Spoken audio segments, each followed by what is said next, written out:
Seja bem-vindo a mais uma estalagem do fim do mundo, um refúgio para todas as histórias. Eu sou a Carol. E eu sou a Clarissa, e no episódio de hoje vamos falar sobre os capítulos 22, 23 e 24 de Jonathan Strange e Mr. Norrell. Mas antes de iniciarmos o episódio, não se esqueça de nos seguir nas nossas redes sociais. Nós somos o Estalagem Pod no Twitter e o Estalagem Podcast no Instagram. E se você conhece alguém que também pode gostar do podcast, piramida a gente, nos indica para os seus amigos, nos ajude a chegar a novos ouvintes. Você encontra a gente nos principais agregadores de podcast, também no YouTube. É só procurar por Estalagem do Fim do Mundo que você encontra a gente. Não esquece de clicar no botão de seguir tanto no Spotify quanto no YouTube para que você receba as notificações de quando saírem novos episódios e também para ajudar a gente a alcançar novos ouvintes. E você já sabe, mas não custa lembrar. Nesse episódio temos spoilers dos capítulos citados. A gente não vai falar sobre o futuro do livro, mas vamos comentar sobre tudo que está acontecendo nesses capítulos. Então, se você não está em dia com o projeto de leitura, volta, escuta os episódios anteriores, lê todos os capítulos e vem escutar a gente. Nos capítulos anteriores, o Stephen Black e a Lady Paul eles sofrem de um cansaço e apatias crônicos devido a essa jornada dupla que eles estão levando de dançarinos lá no Esperança Perdida durante os sonhos. Enquanto isso, o Mr. Norrell tenta se livrar de todos os magos de rua da cidade e, com especial afinco, ele quer se livrar do Vínculos. Vamos para o capítulo 22, O Cavaleiro de Paus. O capítulo começa falando de como o Jonathan Strange ele era diferente do pai dele. O que é uma boa coisa, né? Porque a gente viu lá no capítulo 14, do episódio 15, que o pai dele não era uma boa pessoa. E o Jonathan, por sua vez, era uma pessoa agradável e, na verdade, ele basicamente fazia tudo o que um homem da idade dele e da posição social dele deveriam fazer, né? Conversava bem, dançava bem, caçava, jogava, coisas da alta sociedade, né? Não vimos nenhuma menção a trabalho aí, né? Não, que fique claro. E aí o narrador ele começa a falar dos atributos físicos do Jonathan. Diz que ele era muito alto e era considerado bonito, mas que essa questão aí da beleza era uma coisa que nem todo mundo concordava, não era uma opinião unânime. E é curioso que nessa parte a gente tem uma opinião bem pessoal do narrador. Ele começa falando que o Jonathan tinha duas imperfeições que impediam ele de ser considerado bonito. Ele tinha um nariz comprido e uma expressão irônica no rosto. E aí depois ele acaba acrescentando mais uma, né? Que ele diz que ele era ruivo. E, abre aspas aí, como todos sabem, nenhum homem de cabelos ruivos pode ser classificado como bonito. Fecha aspas. Isso, no século XIX. Porque nos dias de hoje eu tenho certeza que Jonathan Strange faria um sucesso. Porque a expressão irônica, Sim. somado desse nariz meio comprido e o cabelo ruivo, nossa, as pessoas iam pirar. Nossa, é um hipster perfeito. Com certeza, Hollywood ia pirar no Jonathan Strange. Eu já percebi que é muito comum de dizer que pessoas ruivas, elas não são bonitas por serem ruivas, assim, é como se ser ruivo fosse um defeito. Eu acho que muita água rolou aí desde esse momento em que ser ruivo não era cool até hoje, porque Sim. agora, definitivamente, Nossa, com certeza. é uma tendência. Com certeza. Inclusive, eu acho que é uma coisa bem recente, porque eu lembro de algumas meninas que estudavam com a gente, não vou citar nomes, obviamente, que eram ruivas, que a gente achava elas lindas e elas ficavam tipo, ai não, meu cabelo é muito esquisito. E eu fico tipo, não meninas, vocês são perfeitas. Parem com isso. Pessoa ruiva geralmente tem sardinha e tal. Sim. E pensar que hoje em dia tem gente que, tipo, põe sarda artificial, assim, Karen na sua Baquini. maquiagem. Rainha da sarda artificial. Pois é, né? Olha como são as coisas. Não é? A moda, a coisa toda é muito cíclica, né? Enfim. Sim. Voltando Fechando esse grande tema. parênteses. Na época da morte do Lawrence Strange, o pai do Jonathan, o Jonathan estava determinado a se casar com uma certa jovem e estava tentando convencer ela, né, de que isso era uma boa ideia. E aí, quando o pai dele faleceu, a primeira coisa que veio na cabeça dele foi: será que isso vai estragar os meus planos de me casar? Lamentar? Acho Isso que não, porque a primeira coisa que ele pensa é: em quantos dias é aceitável pra eu fazer o pedido de casamento depois da morte do meu pai? Tipo, 3 dias é o Sim. suficiente. Oi, Jonathan. Essa família, assim, né, tinha alguns problemas. É muito. Enfim, o casamento ele tinha tudo pra acontecer, porque os amigos dos dois aprovavam muito essa união, e o irmão da pretendente era amigo de infância do Jonathan, então ele também fazia muito gosto no casamento. E, né, claro, o mais importante de tudo, o Jonathan achava que essa pretendente ela retribuía os sentimentos dele, né? Era uma coisa recíproca. Entretanto, acabou que o noivado não estava indo adiante, as coisas não estavam caminhando. Ele fez tudo o que ele acreditava ser o ideal para agradar a ela. Ele reduziu essa ida a jogos, diminuiu a quantidade de bebida, né? Tava bebendo menos. E também os passeios aos clubes de cavalheiros. Tudo isso foi diminuindo. Mas o que ele não estava entendendo é que ela queria que ele arrumasse uma ocupação, que ele não ficasse à toa o dia inteiro. Coisas de herdeiro, né? Olha, mas eu, sinceramente, tendo grana, concordo com ele, sabe? Trabalhar pra quê? Não, assim, e vamos combinar que ele tentou várias coisas, não é? Ele estudou, ele fez diversas coisas, só que nada foi em frente.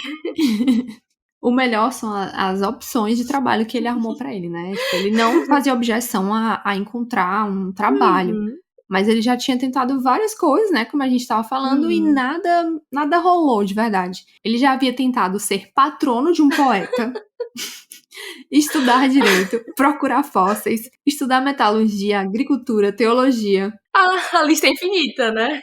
E assim, sempre tinham os obstáculos mais idiotas. Ele queria ser o patrono de um poeta triste, alguma coisa assim. Aí ele não achou um poeta triste pra ser o patrono. Aí ele queria estudar direito, mas livros de direito eram muito chatos. E ele tenta escrever. Eu lembro que ele tenta escrever, ele fica super empolgado. E um dia ele escreve, sei lá, 50 poemas, mas em um determinado momento ele empaca, porque ele não consegue encontrar uma palavra pra rimar, sei lá, com aberração, por exemplo. E aí ele, tipo, esquece, acabou. Tipo, não encontrei a palavra, vou procurar outra coisa pra fazer. E é isso, assim. Ele não é um homem muito perseverante, sabe?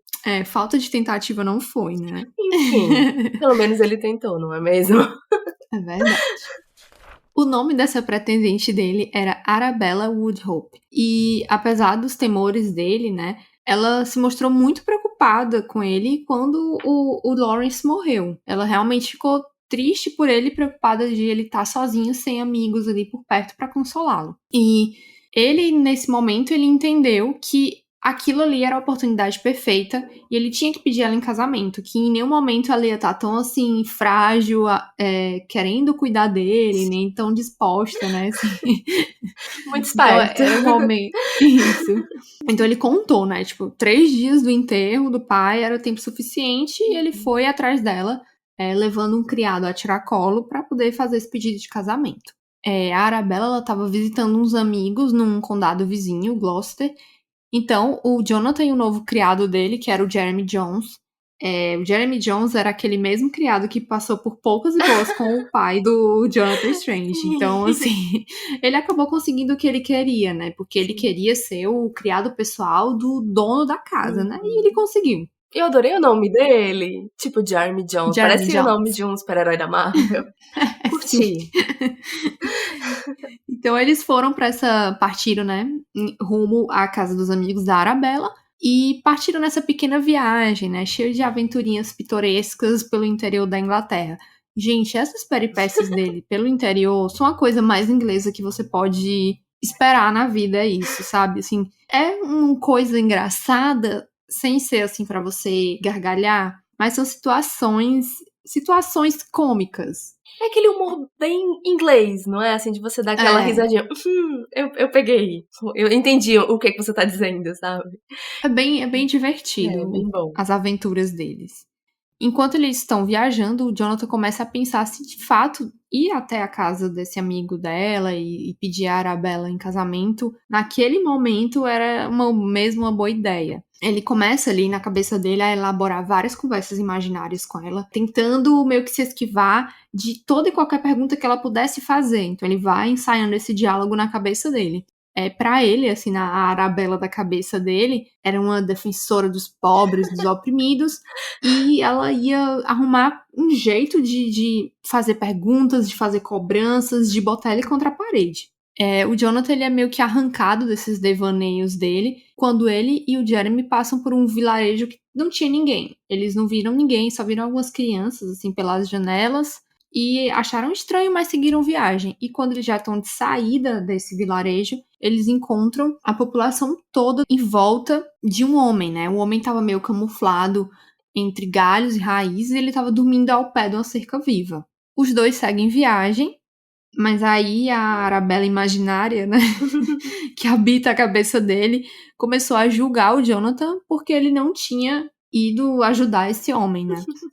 Então, ele resolve voltar, então, pra ver como é que tá esse homem, o que aconteceu com ele. E aí, nesse momento, a gente percebe um pouco da personalidade do Jonathan, né? Ele só teve a ideia de voltar pra ajudar porque ele não queria ficar mal aos olhos da Arabella, sendo que era a Arabella na cabeça dele, né?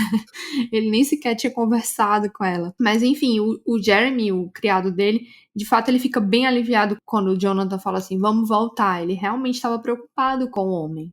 E aí, sem nenhuma arma à disposição, eles acabam improvisando uns porretes com os galhos que eles encontram pelo chão, né? E partem para confrontar a população. Lá eles descobriram que esse homem que estava dormindo ao pé da cerca se dizia ser mago, e eles estavam só esperando ele acordar para enxotar ele dali, porque ele já tinha causado muita confusão no vilarejo. Gente, é muito bom. É muito bom essa parte. Todo mundo ali tava aguardando em silêncio, meio caladinho, né? Segurando foice, sei lá, vassoura, tudo que tinha à mão ali, até espingarda mesmo. Estavam ali aguardando em silêncio porque eles estavam com medo de acordar esse homem, porque existia uma superstição de que se você acordar um mago, os sonhos dele, né, podem vir pro mundo real. Então eles tinham medo do que ele poderia estar sonhando, que poderia ser algo perigoso e tal, e se acordassem ele, esses monstros, ou sei lá, o que ele estivesse sonhando, ia vir pra terra. E aí, nesse meio tempo, o homem acorda e tá lá, de frente pra uma plateia, né? Ele simplesmente acorda, tira assim o pozinho ali, tira as raízes, os bichinhos, as folhas que estavam coladas na roupa dele, no cabelo, e ele se apresenta a todos. Era o nosso querido Vínculos, né? Ele diz, por 10 dias caminhei rumo ao oeste, à procura de um homem destinado a se tornar um grande mago. 10 dias atrás me foi mostrada uma imagem desse homem e agora, por meio de sinais místicos, vejo que se trata do Senhor. Ele se referia ao Jonathan Strange, e no capítulo 21 a gente viu que ele tirou uma carta do Cavaleiro de Paus quando Childemas leu a sorte para ele, né? E a descrição da carta bate exatamente com a figura do Jonathan. Eu vou ler agora um trechinho, né, do capítulo 21, que ele fala, né? Um homem de chapéu de aba larga, montado num cavalo de cor clara. A região rural pela qual cavalgava era sugerida por algumas pedras em volta e tufos de gramas nos cascos do cavalo. Suas roupas eram bem feitas, pareciam caras, e por motivo inexplicável, ele portava uma clava pesada. Chamá-la de clava, na verdade, fazia soar mais grandiosa do que era. Não passava de um galho grosso arrancado de uma árvore ou de uma cerca viva. E foi exatamente esse encontro, né, esperar por esse encontro, foi o que levou o Vínculos a sair de Londres e viajar para o interior.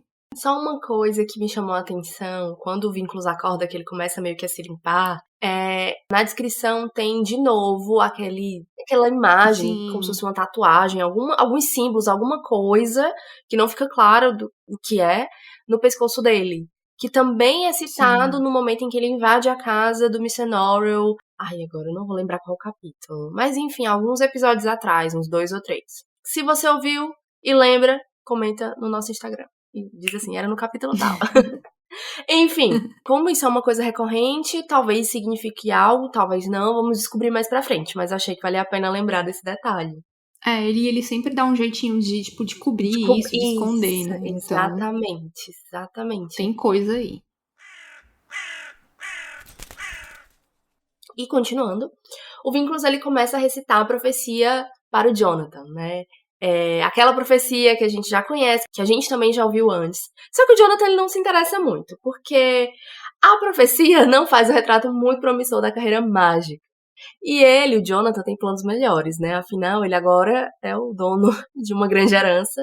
Vamos combinar que talvez não esteja muito nos planos dele começar uma carreira nova. Ou será que está? Vamos descobrir. E aí o Vínculos vai recitar novamente. 2 magos surgirão na Inglaterra. O primeiro irá me temer, o segundo desejará me ver.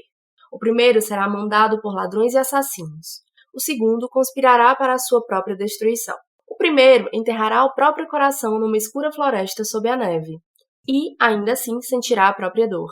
O segundo verá o seu mais caro bem nas mãos do inimigo. Vamos combinar que, sendo apresentado assim, você não ia querer também, né, ser um mago? Eu, pelo menos, diria, É verdade. beijos não, obrigada, fica pra próxima. A pessoa aí querendo casar, né? Ter a família dele e tudo mais, né? Exatamente. Não parece uma boa ideia. Exatamente. O Jonathan, ele é quase um bom vivan, não é muito o rolê dele, né? Mas o Vínculos, ele vai recitar a profecia completa. Então, se você quer ouvir a profecia completa, volta no episódio 15. Lá no capítulo 13, a gente descreve toda a profecia que o Vínculos faz para o Mr. Depois que o Vínculos recita a profecia pro Jonathan, o Jonathan continua sem muito interesse, ele argumenta que não sabe fazer nenhuma magia. O Vínculos, então, oferece a ele 3 feitiços que o Jonathan compra para se livrar do mago e, enfim, seguir viagem. Mais tarde, naquele mesmo dia, eles se encontram, né? Ele chega onde a Arabella estava, eles se encontram. E a recepção que ele tem da futura noiva é totalmente diferente do que ele imaginava, do que as vozes na cabeça dele anteciparam. Como tu colocou aqui, eu achei sensacional. É muito bom a forma como ele cria vários diálogos com ela. E, na verdade, ela é outra pessoa, não é? Que mostra Sim. que ele vê, né, assim, é quase como se ele tivesse medo dela. Eu tive um pouco essa sensação, sabe? De que ela é, tipo, muito brava. E, na verdade, ela é super gentil e foi muito atenciosa com ele, né? Afinal, ele tá passando por um processo de luto. E aí eles acabam conversando. E o Jonathan conta à anfitriã e à Arabella que ele pretendia agora se dedicar ao estudo da magia, né? Ele conta do evento, do que aconteceu, do encontro com Vínculos.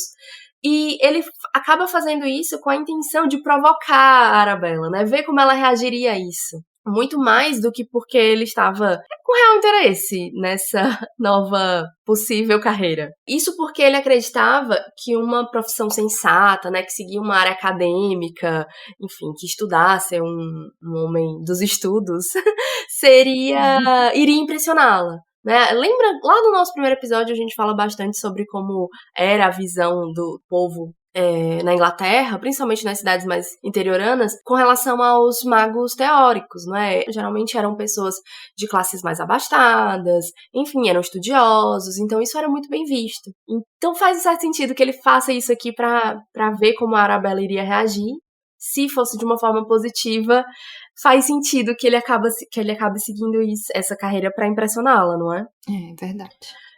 E isso acaba dando certo, né? Ela fica super empolgada e considera que é uma profissão muito condizente com a personalidade dele. Que é curioso, porque eu não acho. A personalidade do Jonathan eu acho muito over, sabe? Melhor dizendo, eu acho que concordo com ela, eu acho que ela tem razão, mas ao mesmo tempo quando você compara ele com a personalidade do Mr. Norrell e até dos outros magos que a gente conhece, né, da Sociedade de York, por exemplo, ele vai totalmente no caminho oposto. Sim. Mas enfim, acho o melhor mago. Desculpa segundos, desculpa Mr. Norrell, sou time Jonathan Strange. Ele é mais excêntrico, né? E ali, né, enquanto eles conversavam, o Mr. Norrell acaba sendo citado, porque, querendo ou não, as fofocas voam rápido, não é mesmo? E ali onde eles estavam, já se tinha ouvido falar das proezas do Mr. Norrell contra os franceses. E todo mundo parecia animado com a ideia de ter um mago ali entre os amigos, né? E durante o jantar, na presença do senhor e da senhora Redmond, que eram os anfitriões que estavam recebendo a Arabella, e do Henry, que era o irmão da Arabella, o Jonathan decide despretensiosamente tentar a sorte com um dos feitiços que ele comprou do Vínculos. 2 deles, a Arabella achou muito problemáticos, porque eram aqueles feitiços para fazer um homem obstinado deixar Londres. Mas o terceiro era um feitiço que iria descobrir o que o meu inimigo faz no momento. E ele tenta, né, assim, sem saber o que fazer, mas meio brincando, porque eu sou um mago, eu sei o que eu estou fazendo. Ele faz uma brincadeira desse tipo. E acaba dando certo, o feitiço funciona. Ele usa um espelho para realizar o encantamento, e todos eles a conseguem ver na imagem um homem, na faixa dos 50 anos, numa sala cheia de livros. E esse homem ele tem uma aparência bem comum, tá com uma peruquinha, que eu acho que vocês já ouviram falar antes, e ele tá tomando nota, né? A gente, lendo ali, já percebe que não tem como ser outra pessoa, é o Mr. Norrell. O Jonathan, ele não fica muito impressionado com essa imagem, porque ele tem a impressão de que essa pessoa pode ser um banqueiro. E ele fica se perguntando, por que o meu maior inimigo seria um banqueiro? Estou devendo alguém, né? Pois é, eles até se perguntam isso. Porque não tem nada de muito extravagante ou mágico, né, naquela personagem. Mas, enfim, fica aí em aberto. Quem será essa pessoa? A gente vai descobrir. Quer dizer, a gente já sabe quem é, mas o Jonathan vai descobrir mais pra frente. Começamos agora o capítulo 23, A Casa da Sombra, que se passa em julho de 1809. É quase um ano e meio, né, depois do último capítulo. Esse capítulo, ele inicia a segunda parte do livro. Acho que a gente terminou o primeiro terço, que se chamava Mr. Norrell, e agora a gente inicia o Jonathan Strange. E a terceira parte é John Usclass. Como eu disse antes, a gente está no verão, em 1809, cerca de um ano e meio depois do que aconteceu no capítulo passado. A gente agora vai acompanhar dois homens seguindo a cavalo por uma estrada poeirenta no interior do condado de Wilt. O narrador fica super feliz de reencontrar o Mr. Honeyfoot e o Mr. Segundos. E a gente também. Nossa, que saudade que eu tava desses dois. Principalmente dos Segundos. Mas o Honeyfoot é tão fofinho, gente, eu não lembrava como ele era fofinho. Tipo, dá muita vontade de apertá-lo. Essa duplinha é muito fofa. Pois é. E eles estão fazendo uma investigação a respeito das pedras falantes da Catedral de York. Vocês lembram lá no primeiro episódio, quando o Mr. Norrell faz aquela magia na Catedral de York, que as pedras falam sobre um assassinato que elas presenciaram, em que uma pessoa mata a moça com flores de era no cabelo. Isso. E o Mr. Honeyfoot, ele fica com essa imagem na cabeça dele, ele resolve investigar. E ele tá ali seguindo uma linha investigativa muito, muito quente. Enfim, os dois são parceiros, o Mr. Segundos, né, ajuda o Honeyfoot nessa investigação. E eles aproveitam que estão ali na região e resolvem visitar a Casa da Sombra. A Casa da Sombra já era parte do folclore inglês. O seu nome evocava magia e ruína. Entretanto, mesmo os historiadores não eram unânimes a respeito da sua importância. Isso porque não houve um grande acontecimento na história da magia que se relacionasse com aquele lugar. Tipo, nada muito grandioso aconteceu ali. E os dois únicos magos que habitaram aquela casa eram magos meio questionáveis. Um porque era um impostor e o outro porque era uma mulher. Características essas que eram muito improváveis para a profissão de mago. Problemático, não é mesmo? Mas enfim. No entanto, mesmo com essas incertezas, a Casa da Sombra, ela ficou muito conhecida como um dos lugares mais mágicos da Inglaterra. Ela foi construída pelo Gregory Absalom, que foi um mago da Idade de Prata, que fazia parte da corte do Henrique VIII. O Absalom, ele não era um mago competente com magia, mas ele era muito bom em ganhar dinheiro. Ele vendia muitos feitiços que raramente faziam efeito. Eu acho maravilhoso. E muita gente acreditava que quando a casa foi construída, a magia que ele pretendia realizar, né, com os clientes, quando vendia esses feitiços, ela toda se direcionou para a casa e se concentrou ali. Então as coisas mais surpreendentes aconteciam nesse lugar. O Absalom, ele teve uma filha chamada Maria, que nasceu e cresceu na casa e que, enfim, passou a vida inteira lá, saía pouquíssimas vezes. E na juventude dela, ela conviveu com várias pessoas importantes da época. Depois da morte do pai, no entanto, a casa foi aos poucos se deteriorando e a Maria se recusou a fazer qualquer tipo de reparo. Há uma crença de que isso foi proposital, já que se acreditava que prédios em ruínas, todos eles pertenciam ao Rei Corvo, inclusive a sua casa. De acordo com o narrador. Um dia ela vai chegar, né, vai estar em ruínas e ela vai pertencer ao Rei Corvo. E essa crença, ela acabou sendo reforçada pelo fato de que a magia da Casa da Sombra, ter se intensificado depois que ela caiu nessa ruína. Agora, voltando aos dois viajantes, o Honeyfoot e os Segundos, eles haviam pegado um caminho mais longo para se manter longe da suspeita dos curiosos. Eles tinham um pouco de medo de algum tipo de represália por parte do Mr. Norrell, Principalmente agora que ele tinha muitos contatinhos ali na política, né, entre figuras importantes. Porque, não sei se vocês lembram do primeiro episódio, mas o Mr. Honeyfoot, ele foi um dos que assinou aquele contrato que o Mr. Norrell impôs à Sociedade de Magos de York, de que eles não deveriam mais praticar magia, nem se envolver em nenhum tipo de assunto mágico. O Segundus foi o único que não assinou, então pra ele tá tudo bem, mas o Honeyfoot tá correndo perigo. E aí, quando eles chegam lá na casa, mesmo em ruínas, ela era, tipo, muito impressionante, assim, a descrição é muito bonita, ela é bem selvagem, e eles ficam muito encantados. O Segundus, ele tem a impressão de que o local parecia as outras terras. Lembrando que as outras terras são os lugares mágicos, né, o local, por exemplo, onde vive o Cavaleiro de Cabelos de Algodão, enfim. Onde a galera fica dançando, né? Baile o ano todo lá, né? Enquanto eles andavam por lá, o Segundus começou a sentir que, de algum modo, o jardim exercia uma certa influência sobre ele. Ele começou a se sentir muito apreensivo. Essa sensação era muito forte e, num determinado momento, ele precisou parar para descansar, tirar um cochilo. Ele sentia ali que alguma magia iria acontecer. E é muito engraçado, porque o Honeyfoot tá tipo... Não, tô de boa. Ele não percebe nada, tadinho. Tipo, até meio ansioso, assim, ai, descansar rapidão, mas vamos aqui continuar andando. Exatamente. Tá tão divertido aqui. Zero aptidão pra magia, o Honeyfoot, tadinho. Mas ele é fofo, Tadinho. a gente ama ele mesmo assim. E aí, enquanto ele descansava, ele acabou caindo no sono e sonhou que estava perambulando pelas ruínas, mas que, diferente da realidade, lá ainda haviam coisas penduradas na parede, né? Os penduricalhos, quadros, enfeites, estava tudo por ali ainda. E aí, em um dos aposentos dessa casa, ele encontrou com uma mulher vestida com elegância, mas ele percebeu que as roupas dela estavam meio fora de moda.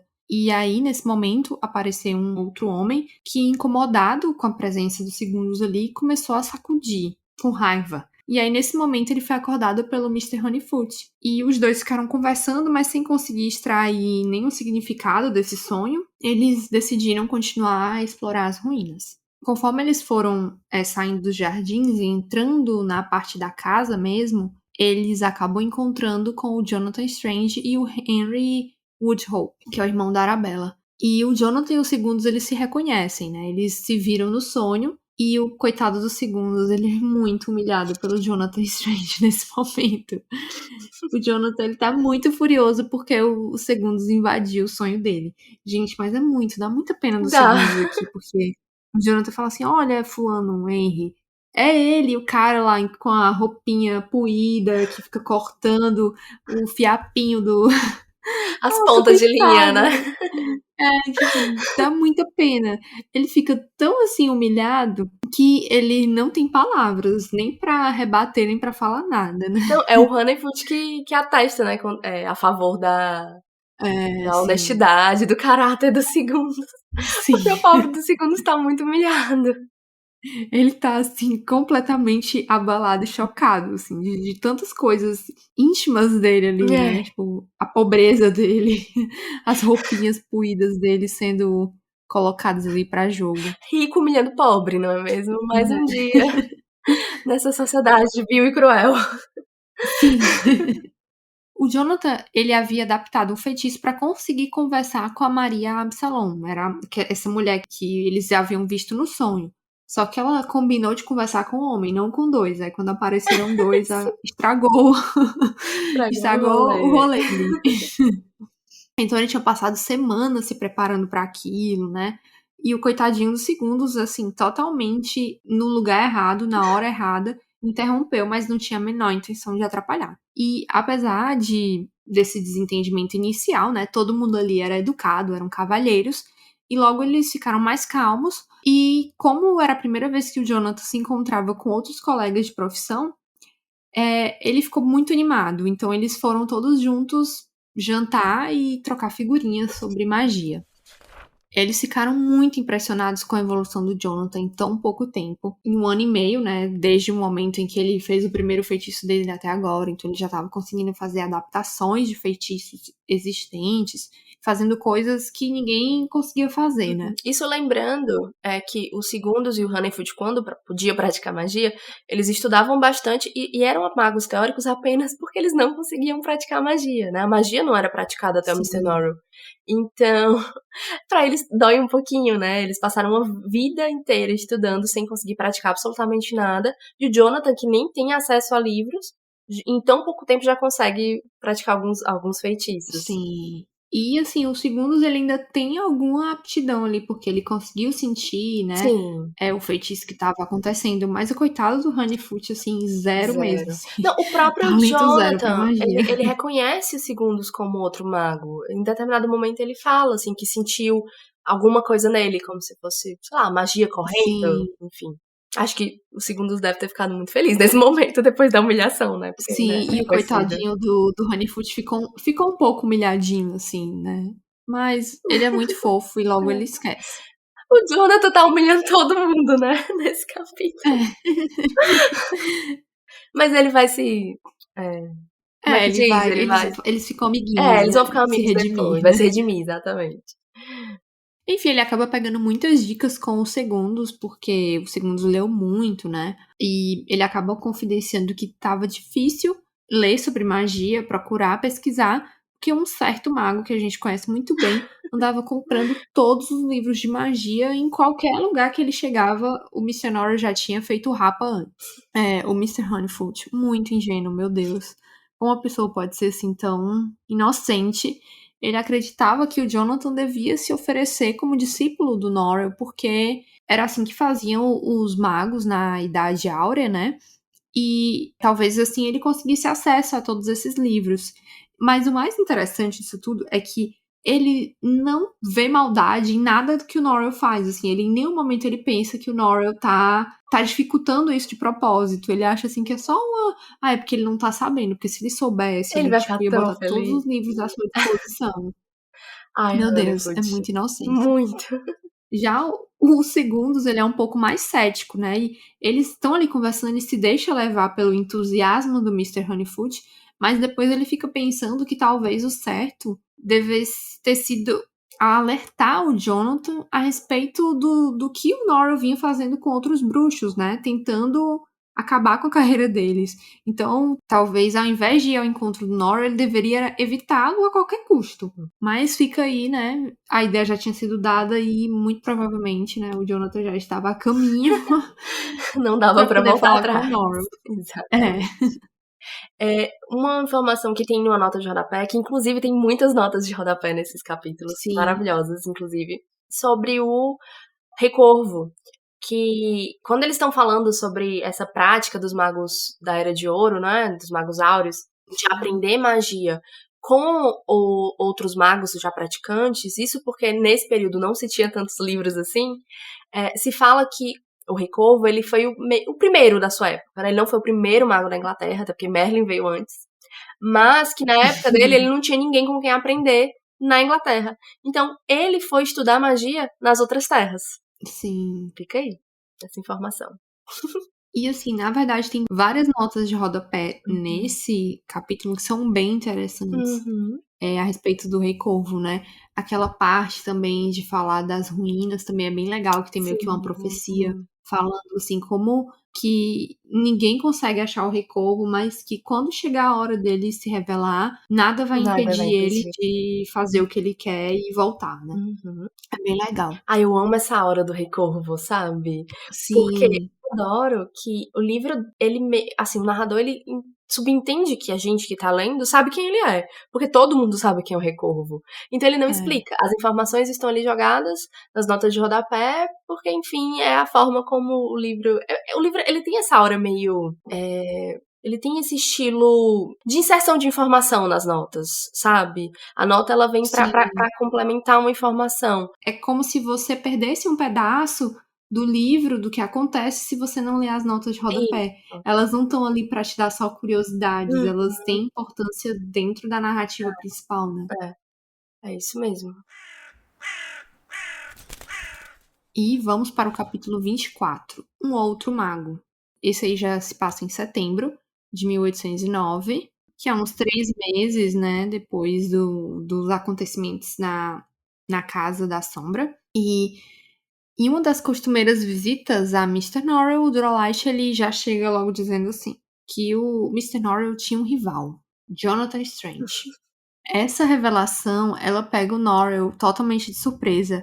E ele fica assim, tão impactado, tão chocado, que ele acha que ele pode até adoecer. Meu Deus, que drama queen. Ele se sente assim, fisicamente golpeado. E ele fica muito assim, com esse sentimento de ameaça, que ele tem esse rival que tem o potencial para desbancar ele, né? Do posto de maior mago da Inglaterra.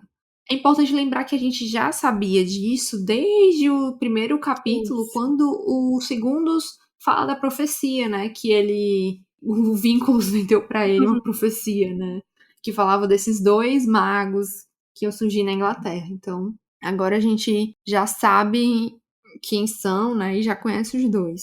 O Norrell, ele ainda fica pensando, eu me esforcei tanto, eu fiz tanta coisa pra impedir que outro mago surgisse.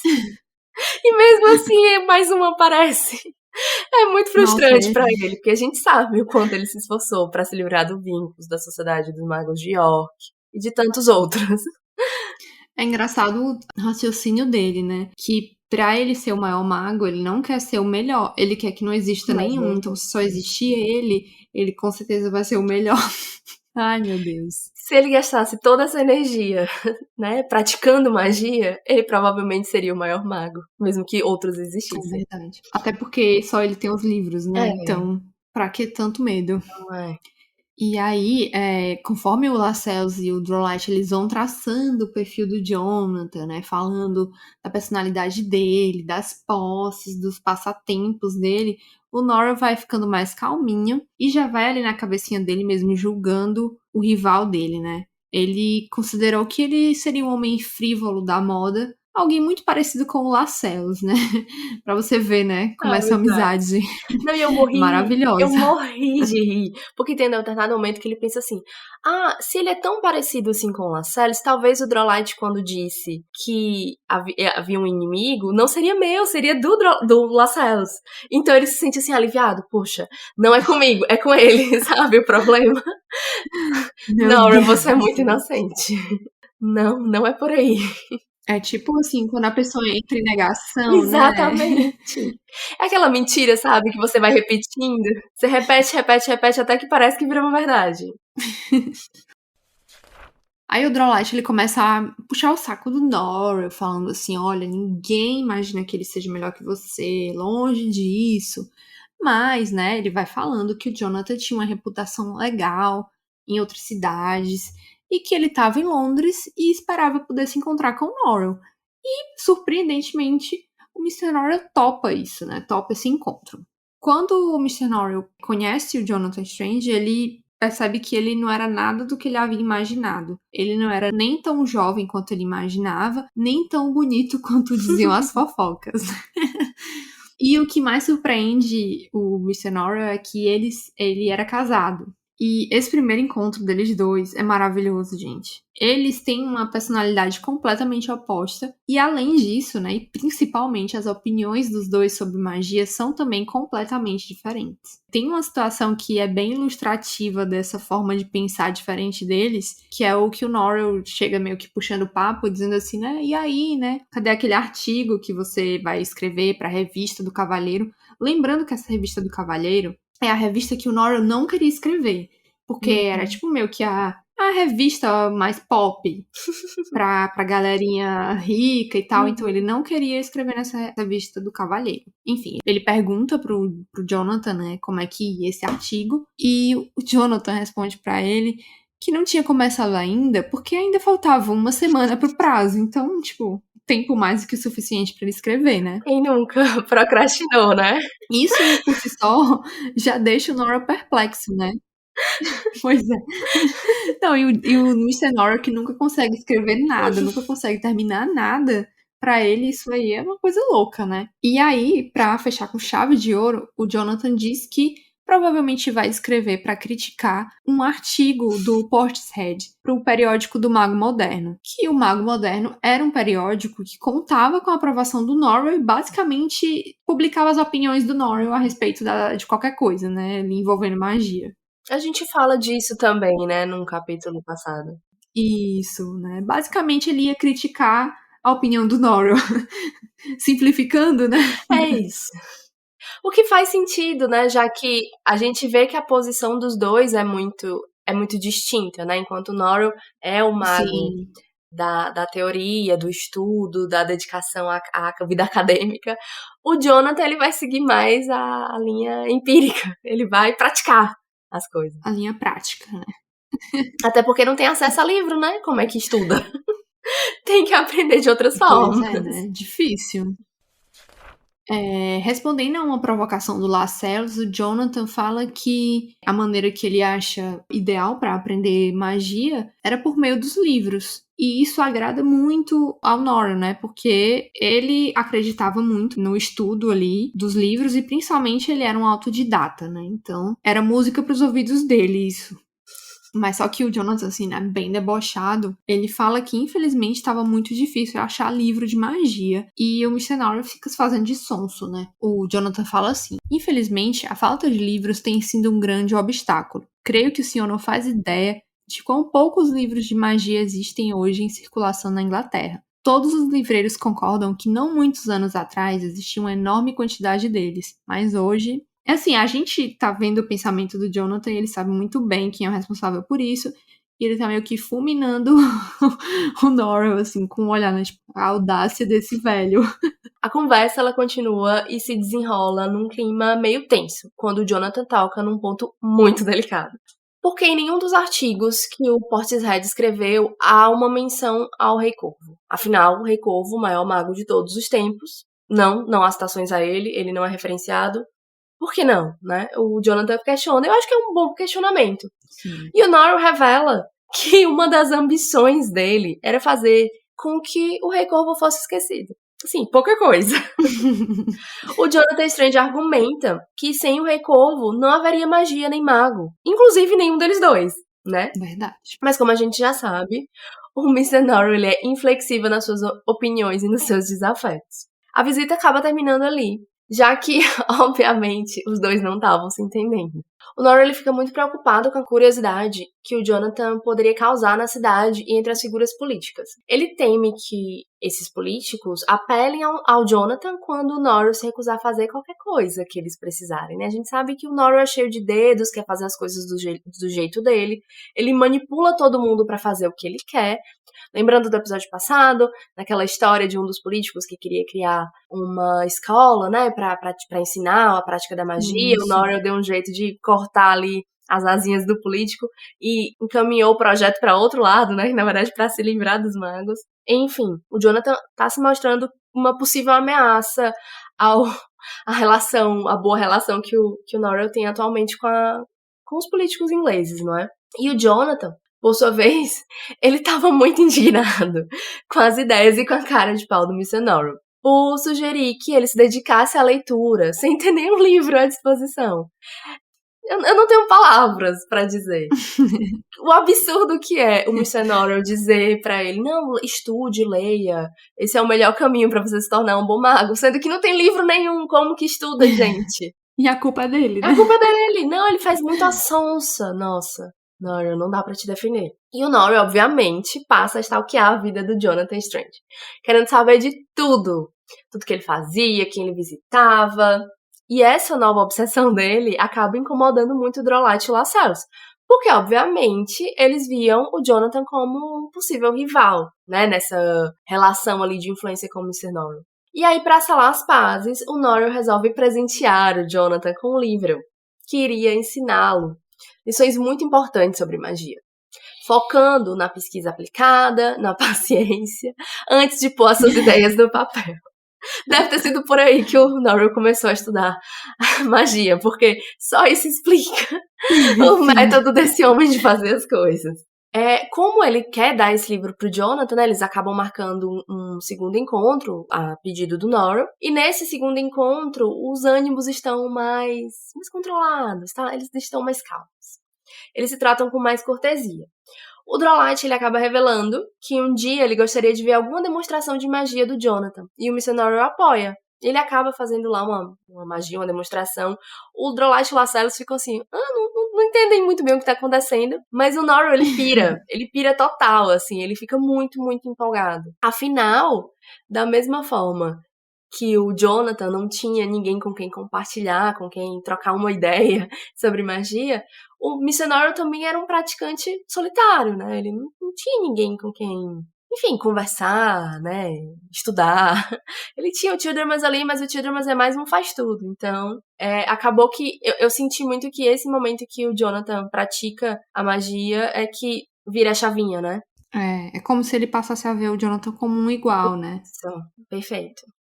E a partir desse momento, os dois se entendem e o Mr. Norrell ele se oferece pra ser como é que diz? O guia espiritual. O guia mágico do Jonathan, né? O Jonathan o Jonathan vai ser seu discípulo. O único porém era que ele desejaria que o Jonathan não tivesse casado, porque de acordo com o Norrell, magos não tinham direito de se casar. O que faz um certo... Eu acho que não faz sentido, mas eu me lembrei que no capítulo anterior tem uma nota de rodapé que fala sobre um mago, o Thomas Godbless, eu acho, que a esposa dele era meio infeliz e triste. Deve ser por isso, talvez, que magos não deveriam ter mulher. Eu acho que se eles ficarem, assim, bem obcecados com magia, eu acho que a pessoa acaba sendo meio negligenciada, né? Total. Enfim, pra mim isso fez sentido. E eu ri muito. Mais 3 capítulos maravilhosos, né? Arabella não vai pra nenhum lugar. Quero ver mais da Arabella. Eu gosto demais dela. Eu acho ela uma excelente personagem. Sim. Estou ansiosa pelo que vem por aí. Eu acho esse livro cheio de personagens secundários muito bons, Sim. né? O Childermas é muito bom. Os Segundos e o Mr. Honeyfoot, eles são muito amorzinho. São muito amorzinho. E o Drolite e o Lascelles, apesar de serem meio desgastinhos, assim, meio... a gente gosta deles também, porque eles têm personalidade, né? Exatamente. A gente adora odiá-los. E tem certas coisas que eu acho que não andariam se não fossem o Lascelles e o Drolite, sabe? Eu acho que eles são importantes pra carregar a trama ali do Norrell, né? Porque se dependesse do Norrell, ele passava o dia sentado. Com certeza. Engraçado, porque eles têm uma função parecida com a do Childermas, né? Mas que acho que em relações diferentes, em posições sociais diferentes, eles fazem as coisas acontecerem. O Childermas muito ali na surdina, sujando as mãos para que o Norrell não tivesse que sujá-las. Enquanto o Drolite e o Lascelles, eles são mais da pompa, né? Dos contatos sociais. Enfim, muitos personagens, muitas histórias, muitas tramas, muitas coisas acontecendo e muitas outras virão.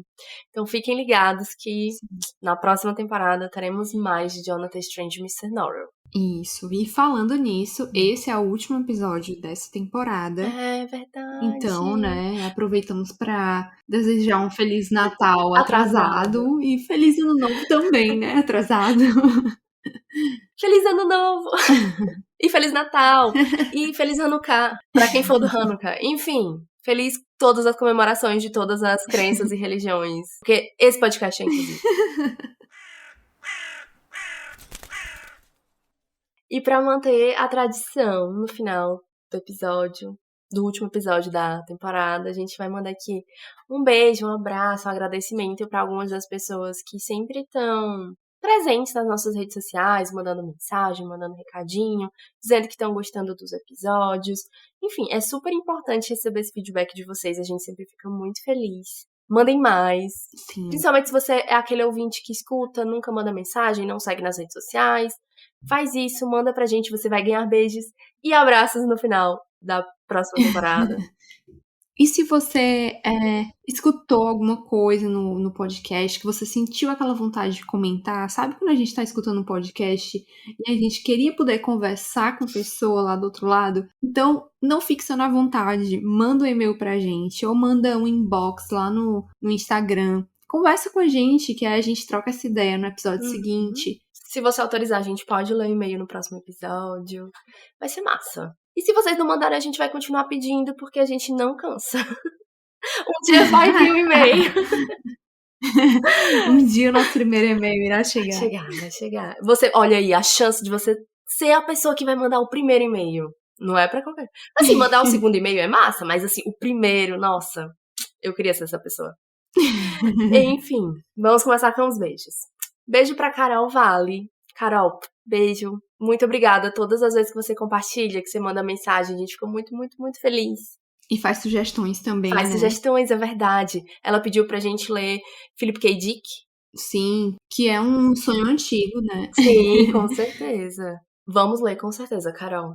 Um beijo também pra Olivia, também sempre escuta a gente, compartilha nossos posts, interage nas redes. A Olivia é maravilhosa. Beijo pra Lígia, nossa primeira convidada, autora favorita. A gente te ama, Lígia.